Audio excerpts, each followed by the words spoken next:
Fantastic.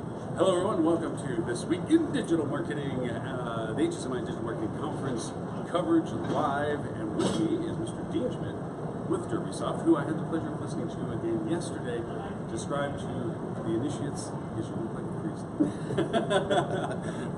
We had a shiny tie and a dark sweater, so from a distance it looked like he had the collar of the church, but he was, needless to say, almost bringing everyone to church because you were really describing for some of them, I think the first time, understanding the true impact of what metasearch is. Now, I'm biased, we've been on the show, I've worked with you, we've done fun webinars, you've done the webinars, I've been producing in the background, so to speak, but please tell us, one, Derbysoft, two, whatever it is that's on your mind about what metasearch is, and just, I mean, this is the chance to kind of like get into some fun conversations with this, Sure. It's just fun stuff, so please, go ahead. Sure. Well, so Derbysoft as a company has been around since about 2001. Really got started as a connectivity company, so doing the electronic distribution, connecting anything to the different OTA sites such as Booking.com, for example, and working with a lot of brands in that aspect. And as the years went by, we started to realize that available rates of inventory is data that can be used in other ways, rather than just for that connectivity.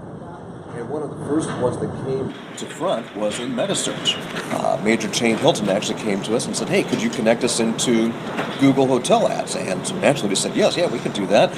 And it worked out really well because right off the bat they started getting clicks, and tons of clicks, millions of clicks. And they started saying, well, wait a minute, okay, so I'm getting millions of clicks, maybe that's not exactly what I want to do, maybe I want to get the right clicks. And I want to optimize these and be able to have a little bit of control over when I am and not trying to engage in those. And so we developed a metasearch manager platform then to help optimize that, optimize the bidding and also the channel management of those.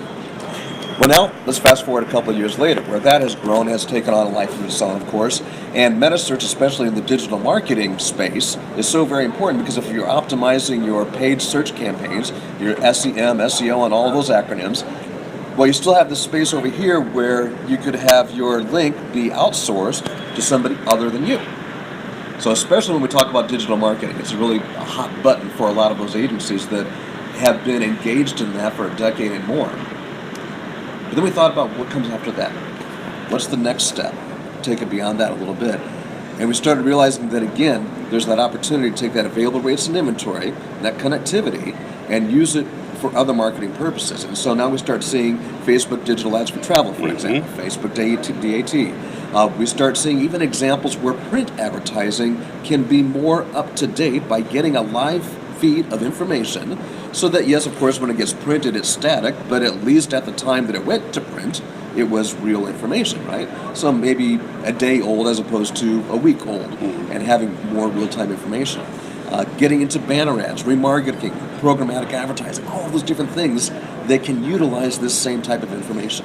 I think one of the best examples I saw you yesterday, and I've heard it, you make a great point with it, is when it comes to retargeting and so forth, you're given a static ad.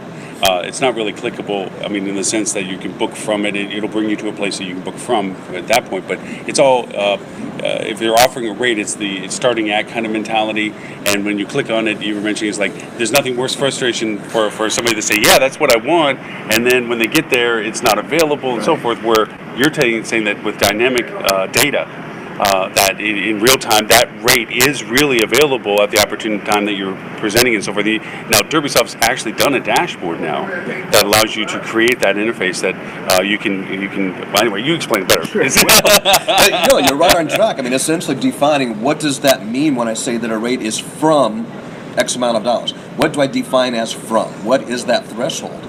And from one perspective, thinking from a digital marketer where my job is to generate clicks, generate traffic, my from is going to be the lowest rate I can possibly find, right? Because that's sexy, that generates the clicks, generates the traffic, but as you said, if I land on that page and then that from rate that I was so enticed by is not available for the dates that I'm actually plugging in, then I'm frustrated as a consumer.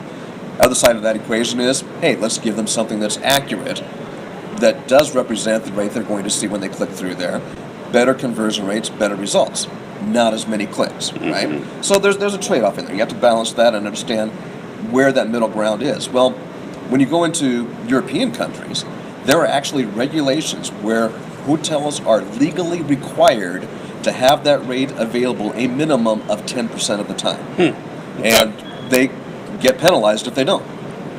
So 10% is really a small threshold when you think about that. That's really not that much. Right. 90-day period, that means you have to be available 9 times over 90 days. Mm-hmm. That's really not that hard to do, quite frankly.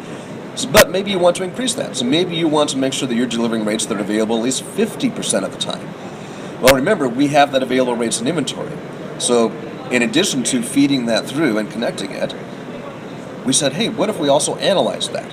So now I can look at your available rates in inventory, and I can see that, oh, here is this rate that is available 50% of the time. That's the one that's going to become my from rate now. No,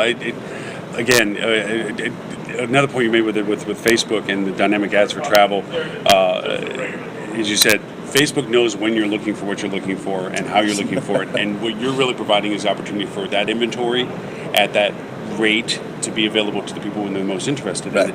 You're just leveraging the best of both worlds, the best of the data that you're providing and the platform that most people tend to use for, which is scary. I always think of it as like a Skynet thing, because it's like just amazingly at the right time, Facebook's going to present this ad that fits the mold of what it is you're most interested in, and how are other marketers going to compete with the fact that here I am putting up what I think is legitimate campaigns, based on historical data, based on interest from feeder markets and so forth, traditional marketing, and here you are being able to provide dynamic data in front of somebody at the most opportunistic, what Google likes to say, micro moments. That moment when they're in that most not vulnerable but most opportunistic conversion period to it. Again, scary stuff with it. Now, I know about Click, which is the meta search program that Derbysoft has, and that's still more of an enterprise level kind of relationship with you all. You also have something else that's coming out that's not as enterprise based. Can you talk a little bit more about that? So, you're referring to DS1?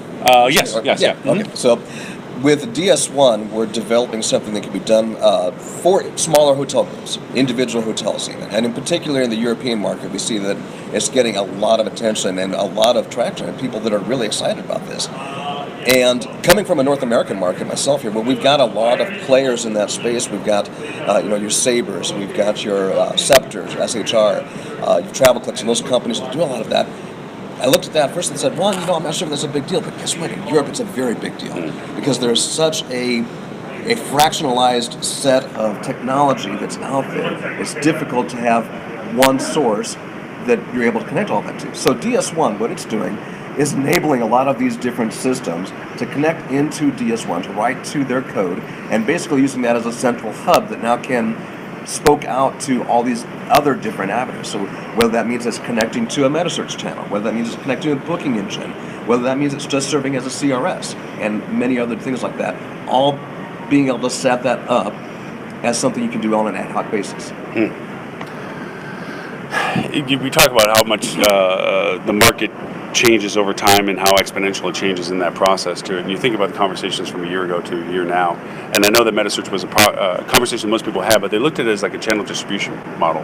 Like, I have my inventory in OTAs, I have my inventory in my traditional paid campaigns, I have my inventory this, and if you're of that caliber of that brand relationship, some of you had some metasearch aspect to it.